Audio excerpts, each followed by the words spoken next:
মুখে অ্যাসিড মারার হুমকি দিয়ে দিনের পর দিন নাবালিকাকে যৌন নির্যাতন করার অভিযোগে গ্রেপ্তার বারুইপুরে। মুখে অ্যাসিড মারার হুমকি দিয়ে দিনের পর দিন নাবালিকাকে যৌন নির্যাতন করার অভিযোগ উঠল প্রতিবেশী এক যুবকের বিরুদ্ধে। ঘটনাটি ঘটেছে বারুইপুর থানা এলাকায়। অভিযুক্ত যুবকের বিরুদ্ধে বারুইপুর থানায় অভিযোগ দায়ের হয়। অভিযোগের ভিত্তিতে গ্রেপ্তার অভিযুক্ত যুবক। তার বিরুদ্ধে পক্সো আইনে মামলা রুজু করেছে পুলিশ। তাকে আজ বারুইপুর মহকুমা আদালতে পেশ করা হবে। বারুইপুর এলাকার বাসিন্দা নবম শ্রেণীর ছাত্রীকে রাস্তাঘাটে উত্ত্যক্ত করত অভিযুক্ত সূর্য দাস। তাকে তার বাবা মাকে এবং প্রাণে মেরে ফেলার হুমকিও দিত। শুধু তাই নয়, অ্যাসিড মারা হবে বলেও হুমকি দেওয়া হয়। ভয় দেখিয়ে জোর করে তার সাথে শারীরিক সম্পর্ক তৈরি করে এবং তার ভিডিও ও ছবি তুলে রাখে। পরবর্তীকালে এই ছবি ভাইরাল করে দেওয়ার ভয় দেখিয়ে একাধিকবার যৌন নির্যাতন করা হয়েছে বলেও অভিযোগ। যদিও শেষ পর্যন্ত ছবি ভাইরাল করে দেয় অভিযুক্ত যুবক, সেই ছবি বিভিন্ন জায়গায় ঘুরে নির্যাতিতা পরিবারের লোকের কাছেও এসে পৌঁছায়। তারা বিষয়টি জানতে পেরে নাবালিকাকে জিজ্ঞাসা করলে সে সব খুলে জানায়। এই ঘটনায় রাতে বারুইপুর থানায় অভিযোগ দায়ের করে নির্যাতিতা নাবালিকার পরিবার। সেই অভিযোগের ভিত্তিতে ঘটনার তদন্তে নেমেছে। অভিযুক্তকে গ্রেপ্তার করেছে পুলিশ। তাকে আজ বারুইপুর মহকুমা আদালতে পেশ করা হবে।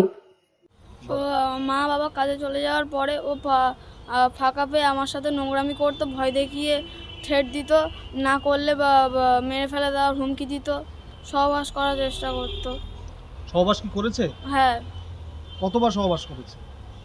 পুজোর আগে 1 মাস ধরে এরকম ব্যবহার করে আমার সাথে। মানে একাধিকবার কি এরকম করেছে? হ্যাঁ। আচ্ছা, তারপর সেই সহবাস করার পর কি ও কি মোবাইলে ছবি তুলতো? হ্যাঁ, তো তুমি বারণ করনি?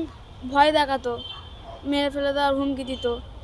আচ্ছা, তারপর এখন কি করছে? সেই ছবিগুলো তুলে কি করছে? সোশ্যাল মিডিয়ায় আত্মীয়জনের কাছে পাঠাচ্ছে। আচ্ছা, আর তোমাকে কি মেরে ফেলার হুমকি দিচ্ছে? হ্যাঁ, কি করছে? তোমাকে কি কি ভয় দেখাচ্ছে? গলায় দড়ি দিয়ে টাঙিয়ে দেবে, অ্যাসিড ছুঁড়ে মারবে, মা বাবাকে মেরে দেবে। তুমি কি ভয়ের মধ্যে আছো? হ্যাঁ, কতটা ভয়ের মধ্যে আছো? প্রচন্ড ভয়ের মধ্যে আছে। তুমি কি চাইছো? আমি শাস্তি চাই। ছেলেটার নাম কি? সূর্য দাস। ও তোমাদের মানে বাবা মা যখন না থাকতো তখন কি করতে হয় এসে? ও এসে আমার সাথে নোংরামি করতো। শারীরিক সম্পর্ক? হ্যাঁ, বলো একটু। ভয় দেখাতো, তারপরে? নোংরামি করতো আমার সাথে, না করলে মেরে ফেলে দেওয়ার হুমকি দিত, থ্রেট দিত। কি ধরনের নোংরামি করতো? তোমাকে কি রেপ করেছে? হ্যাঁ, তোমার সঙ্গে কি মেলামেশা করেছে? হ্যাঁ। কি ঘটনা হয়েছিল? আমরা স্বামী স্ত্রী দুজন বাইরে কাজে চলে যাই, আমার কেউ থাকি না।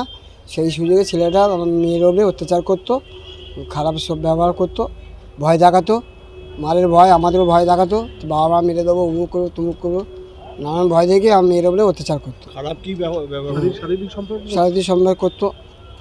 ওরা কি ধর্ষণ করতো? হ্যাঁ, ধর্ষণ? হ্যাঁ, ঘর্ষণ করতো। আচ্ছা, তারপরে? তারপর ভয় দেখাতো নানা রকম, মেরে ফেলার ধমকি এইসব। ছবি তুলে রেখেছিল? ছবি তুলে যে নানান ফোনে নানান দিকে ছড়াচ্ছে, হাজার হাজার জায়গা ছড়াচ্ছে, যে আমাদের বন্ধু বান্ধব আনতে যেখানে যেখানে পাচ্ছে সেখানে খারাপ ছবি ছড়াচ্ছে সব।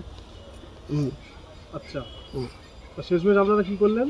আমরা থানায় কেস করেছি। আপনারা কি চাইছেন? এই যে অভিযুক্ত আমাদের শাস্তি পায়। ছেলেটার নাম কি? সেটার নাম সূর্য দাস। আর ওর বন্ধু বান্ধব যে করাচ্ছে তারাও পাক।